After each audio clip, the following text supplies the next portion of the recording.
Bonjour, c'est Anne-Sandrine Di Girolamo au micro des Ondes de l'Imo, le podcast immobilier attentif et curieux. C'est un épisode tout spécialement dédié à ceux qui souhaitent en savoir plus sur l'activité de négociateur en fonds de commerce que je vous propose aujourd'hui. Et d'ailleurs, c'est un épisode qui fait partie d'une série. Avec Arnaud Villeroy, fondateur de estimermoncommerce.fr, Arnaud que vous avez déjà entendu sur ce podcast, nous explorons la question de la sélection des affaires, celle qu'il est bon de prospecter pour se constituer un bon portefeuille de vente. Bonjour Arnaud Villeroy. Bonjour Anne-Sandrine. Cibler les bonnes affaires, c'est tout un art, non ? Alors oui et non, mais effectivement, Oui. je m'aperçois au quotidien en parlant avec beaucoup d'agents immobiliers qu'ils perdent énormément de temps à rentrer des affaires qui, en fin de compte, ne sont pas vendables, mais ils ne se rendent pas compte au moment où ils le font. Ça veut dire que toutes les affaires ne sont pas bonnes à prendre en mandat. C'est exactement ça. Oui. Pour la simple et bonne raison que certaines affaires font l'objet d'une très faible demande de la part des acquéreurs, ou alors numériquement, on va avoir beaucoup moins d'acquéreurs potentiels, ce qui fait qu'elles sont par définition beaucoup plus difficilement vendables et que donc ce ne sont pas les affaires qu'il faut aller cibler de manière prioritaire. Ceci dit, il faut se méfier des faux semblants. Alors moi, j'ai lu sur votre site quelque chose qui m'a marqué, c'est que ce n'est pas forcément le commerce le plus rutilant qui va être le plus intéressant. Je ne sais pas si je me suis fait comprendre, mais... Vous avez parfaitement raison, c'est même une de mes devises, il ne faut pas se fier aux apparences. Mais effectivement, on parlait de la prospection la fois précédente et on avait dit qu'il faut éviter les a priori quand on prospecte, et c'est très vrai parce que cibler la bonne affaire, c'est aussi savoir faire fi des a priori. Certaines affaires, lorsqu'on est devant, eh bien, on n'a pas envie de rentrer parce que la devanture n'est pas engageante, c'est vieillot, l'activité, on se dit est-ce qu'on va trouver quelqu'un pour ça ? Et en fin de compte, quand on rentre, qu'on regarde les documents, les bilans, qu'on parle avec l'exploitant, qu'on parle de prix, eh bien, on se rend compte que c'est une mine d'or. Et à contrario, il m'est arrivé aussi de rentrer fringant dans des belles affaires rutilantes qui, pour le coup, eh bien, n'avaient pas les chiffres en rendez-vous ou alors des problèmes quand même importants, bloquants, qui faisaient qu'elles étaient très difficilement vendables, voire pas du tout. Il y a aussi la question du secteur, au fond, parce qu'on pense toujours au café, hôtel, restaurant, et en fait, il ne faut pas se limiter à ce secteur-là. Tout à fait. On sait que le secteur du CHR, café, hôtel, restaurant, eh bien, trust 40 voire 50% des ventes chez pas mal de professionnels qui vendent des fonds de commerce. Mais il n'y a pas que ça. Il faut avoir un portefeuille varié parce que tout se vend en l'espèce. C'est une question de prix, évidemment. C'est une question aussi de demande, hein, ça va de soi. Mais a priori, tout peut se vendre. Donc, il faut avoir un portefeuille varié. Pour ça, il faudrait aller le chercher en amont. Tiens, mais au fait, est-ce qu'il y a des tendances ? Les tendances, alors si on parle du CHR, il y a effectivement 6 activités principales. Alors CHR et assimilé, je préfère appeler ça ce qu'on appelle les spécialisés. Donc il y a tout ce qui est restauration rapide, évidemment, puisqu'on a affaire à des affaires dans lesquelles il y a une faible technicité, des fortes marges, une famille vaste, ça intéresse beaucoup les acheteurs. On va avoir également dans la même famille ce qu'on appelle les terminaux de cuisson. Oui, c'est un petit peu comme des boulangeries, mais on ne fabrique pas le pain. Alors, des exemples, il y a Paul, brioche dorée, ce genre de choses. Pour le coup, il n'y a pas de technicité requise, c'est un process qu'on applique. Dans la famille, eh bien, il y a la boulangerie, ça reste un produit d'appel qui a en plus très bien traversé le Covid, donc ça reste des affaires qui se vendent bien. De même que le tabac aussi, idéal pour la reconversion, par exemple, puisqu'il faut savoir que pour certaines affaires, il est nécessaire, aux yeux de la banque, ce qui est logique, d'avoir une expérience professionnelle. Et bien pour certaines autres affaires, ce n'est pas le cas. Le tabac, par exemple, est une de ces affaires. Et puis, il y a encore 2 types d'activités qui intéressent beaucoup les acheteurs. En restauration, il y a ce qu'on appelle la brasserie. Alors, la brasserie, c'est une restauration simple avec de ce qu'on appelle de la limonade à côté. Beaucoup de boissons, avec une très forte marge, une faible toxicité requise. Et puis, il y a l'hôtel. Alors, l'hôtellerie, c'est un peu le Saint Graal en matière de vente de fonds de commerce, notamment ce qu'on appelle l'hôtel bureau, c'est l'hôtel sans restauration. Et là, on est ce qu'on appelle les 20-80, un petit peu en business, alors je dirais plutôt les 30-70. Et pour le reste, eh bien, c'est un petit peu ce qu'on appelle des tout-commerce. Alors les tout-commerce, ce sont ces magasins, ces affaires en général, parce qu'on ne parle pas que de boutiques, on parle aussi de petites entreprises, dont on ne se doute pas forcément qu'elles existent.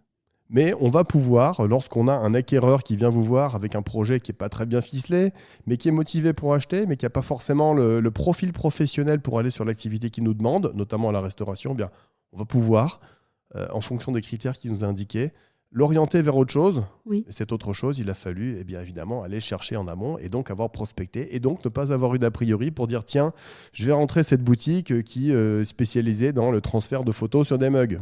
C'est un exemple parmi tellement d'autres, mais il y en a beaucoup. Oui. Voilà.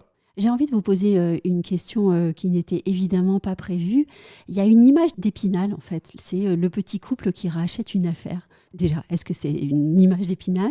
Est-ce que c'est encore en vogue, ça ? Ou bien, et comment est-ce que, finalement, la société s'est adaptée au fait que tout le monde ne rachète pas des affaires en famille ou en couple ? Alors, il faut quand même savoir que la plupart de la typologie d'acheteurs, normalement, effectivement, c'est en couple. Généralement, le projet est familial. La question à partir de là, surtout, c'est par rapport à ce que vous avez dit, c'est est-ce que ces gens ont un projet qui est farfelu, qui est abouti ? C'est surtout ça.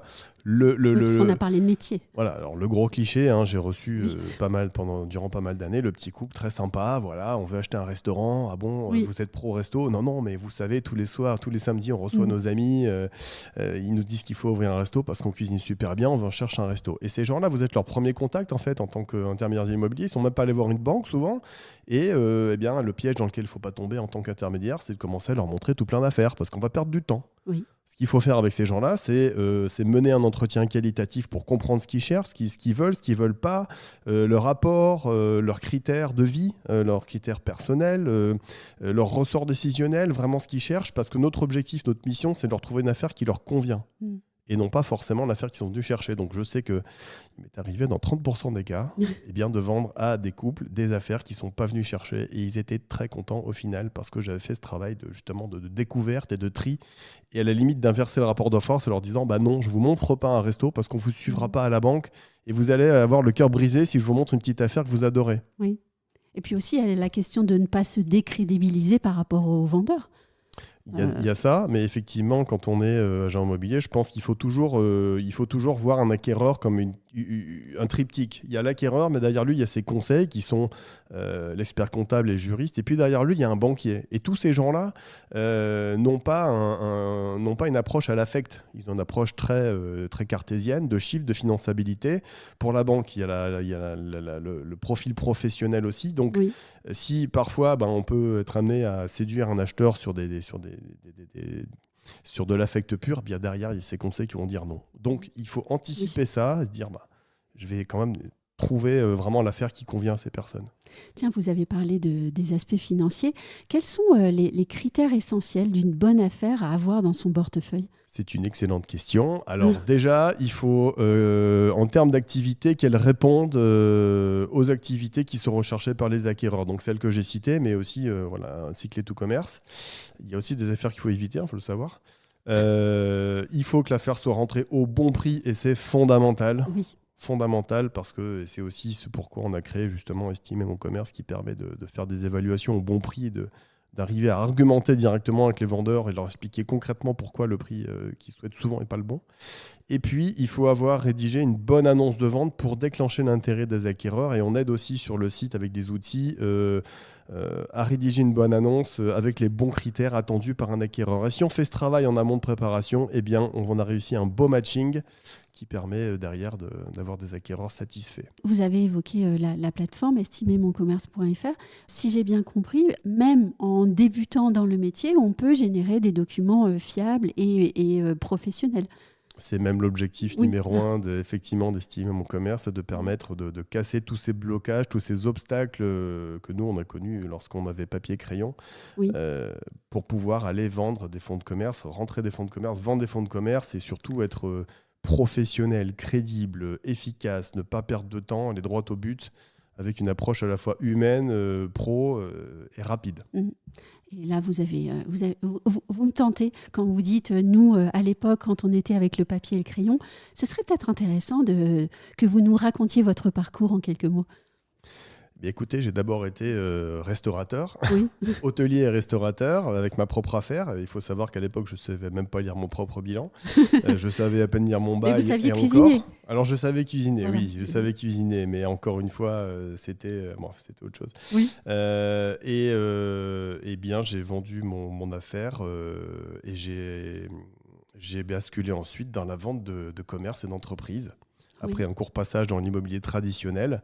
Et effectivement, après ce passage dans l'immobilier tradi où j'ai vu beaucoup de freins, eh bien, l'immobilier de fonds de commerce dans lequel j'ai démarré sans avoir aucune notion juridique, expert comptable ni quoi que ce soit, eh bien, s'est révélé être un métier passionnant, lucratif. Oui. Et cela, vous l'avez fait pendant de très nombreuses années d'ailleurs, avant de créer estimermoncommerce.fr. Voilà, tout à fait. Plus de 12 ans avant de s'appuyer sur cette expérience un peu roots.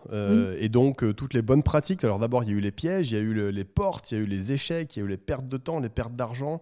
Tout ce qui a fait qu'on a peaufiné une méthode qui est à la fois professionnelle, rigoureuse et efficace et dynamique pour créer ensuite nos méthodes et cet outil qui est destiné à faire gagner un temps fou justement à tous les pros de l'IMO, qu'ils soient confirmés ou néophytes, qu'ils soient spécialisés ou pas dans le commerce, pour pouvoir aller, notamment dans le contexte actuel qui n'est pas toujours évident en immobilier résidentiel, à chercher d'autres pistes de développement de chiffres.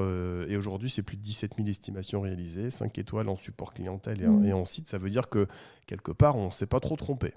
Et puis, ce que vous n'avez pas dit, c'est qu'on ne se retrouve pas tout seul devant son écran. Vous faites des formations, sur le site, il y a des outils. Donc, le savoir, vous le diffusez et vous n'êtes absolument pas avare de partager l'expérience. Merci de le remarquer. Effectivement, on n'est pas du tout avare, on est très généreux en savoir. Notre objectif avec cet outil, c'est ça, pas simplement de délivrer une estimation, ça serait bien trop facile, mais c'est de donner les armes complètes avec une méthode de A à Z, avec toutes les étapes, tous les outils à chaque étape. Et au cœur du réacteur, effectivement, un rapport d'estimation sur lequel on a les arguments en lecture directe face à un vendeur. Donc vraiment de doter complètement le professionnel de l'immobilier qui veut aller sur cette verticale-là pour qu'il soit accompagné. Il y a un chat online, il y a de la formation, il y a beaucoup de choses qui sont inédites sur le site qu'on trouvera nulle part ailleurs, effectivement, dans l'outil. Je vous remercie Arnaud Villeroy. Je vous en prie, Alexandre.